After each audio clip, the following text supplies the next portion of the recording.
Yes, the classic power creep dilemma. Let's face it, tune break or off-tuning is just Kudo's way of telling us that HP inflation and enemy power creep is going to be real moving forward. It's just natural and normal. And with the new combat mechanic comes Lynae and Mornye, two shiny 5 stars that make your astrites sweat. So today, we're slowing things down and actually answering the question that matters. Between Mornye and Lynae, which support should you realistically prioritize for your account in Wuthering Waves? Yo, welcome back to the channel. Kamusta sa inyong lahat? Mornye and Lynae are both classified as support units, but calling them similar stops being accurate the moment you put them on the field. They exist to solve completely different problems. Mornye is an anchor. She's the character you bring when the game starts pushing back. High floors of Tower of Adversity, bosses with extended aggression chains, content where getting staggered once snowballs into a reset. She's a fusion broadblade user whose entire kit is designed around stabilizing your team and maintaining momentum through chaos. Mornye's value comes from something far more subtle and, in many cases, more impactful. Defense scaling, sustained healing, and interruption resistance that allows your DPS to actually play the game. Lynae is the opposite philosophy. She is momentum incarnate, a Spectro Pistols user built for quick swaps, burst amplification, and compressing as much damage as possible into a short window. She rewards precision, planning, and aggressive rotations.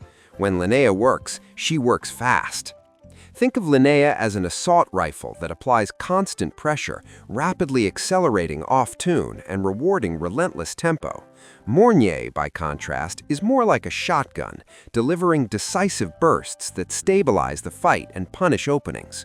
Understanding this difference is critical because neither is objectively better in all scenarios. They simply answer different questions. Before we go deeper, quick disclaimer. Lynae's and Mornye's kits are not yet released, so treat everything here as early theory rather than absolute truth.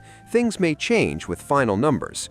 Also, a quick reminder, if you ever feel short on Asterites or Lunites, you can top up using my Loot Bar link down in the description and pinned comment. Loot Bar has excellent Trustpilot scores and is trusted by tens of thousands of WUWA players. Their DIY top-up lets you get discounts safely without giving away your password. Using my link gives you up to 25% off, plus an extra 10% off your first purchase. So yeah, try them out using my link. Now let's get back to the actual reason you're here. Let us talk about utility first, because that is where the largest philosophical gap exists. Mornye's value comes from consistency. Her outro skill grants a long-duration, all-damage amplification that applies to the entire team. 30 seconds is an eternity in Wuthering Waves rotations. You are not racing a timer, you're not scrambling to line up animations. The buff is simply there, passively enhancing everything your team does. On top of that, Mornye improves interruption resistance through her defensive scaling. This is the part that doesn't show up in damage showcases, but fundamentally changes how teams feel to play.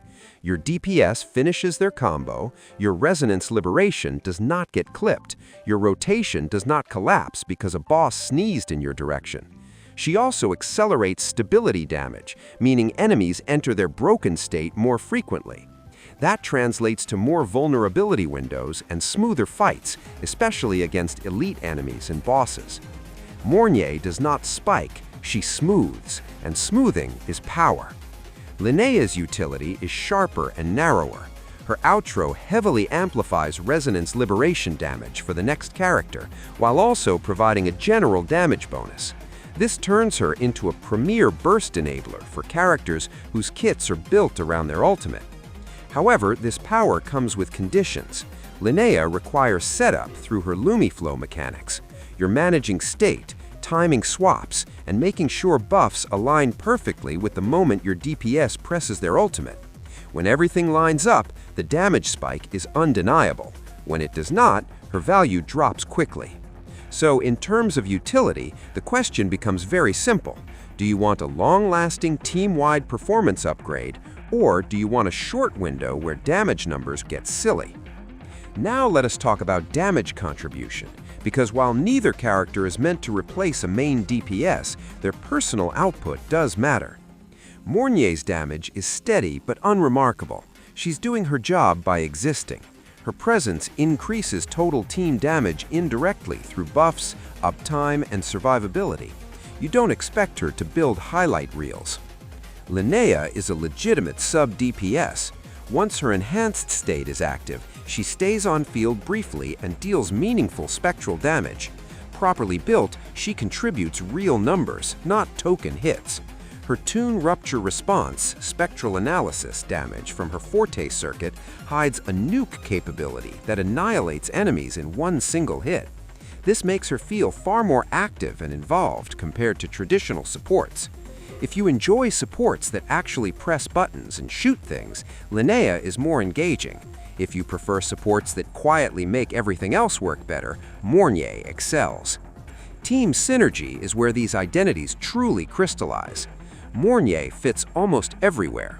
Any DPS that struggles with survivability, any team that dislikes being interrupted, any player who wants reliability over optimization.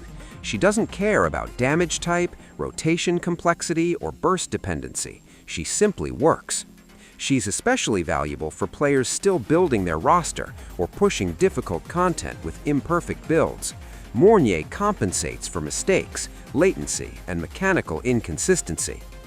Lynae is more selective.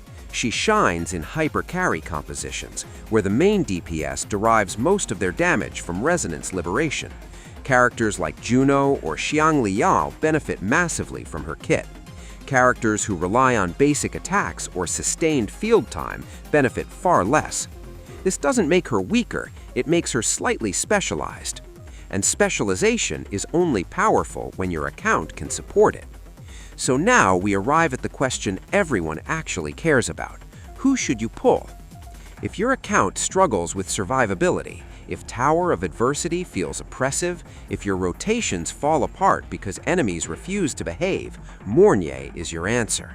She's plug-and-play, low stress, and immediately impactful. If you enjoy optimization, if you like squeezing damage out of tight windows, if your main DPS lives and dies by their ultimate button, Lynae will feel incredible. For the average player, Mornye edges ahead, not because Lynae is weaker, but because consistency has a higher value ceiling for most accounts. Interruption resistance, sustain, long-duration buffs, and smoother combat flow improve everything you do, not just one movement. Lynae raises the ceiling, Mornye raises the floor. And in Wuthering Waves, where mistakes are punished and pressure is constant, raising the floor often wins more fights. Both characters are excellent. Both represent thoughtful design. Your choice should not be about hype, but about what problem you're trying to solve. Choose the resonator that makes your battles feel better, not just bigger. If this video resonated with you, please leave a like and subscribe. Ring that bell for massive version 3.0 gacha luck and maybe a sandwich. Thank you so much for watching. Maraming salamat po, and I will see you in my next video drop. Goodbye.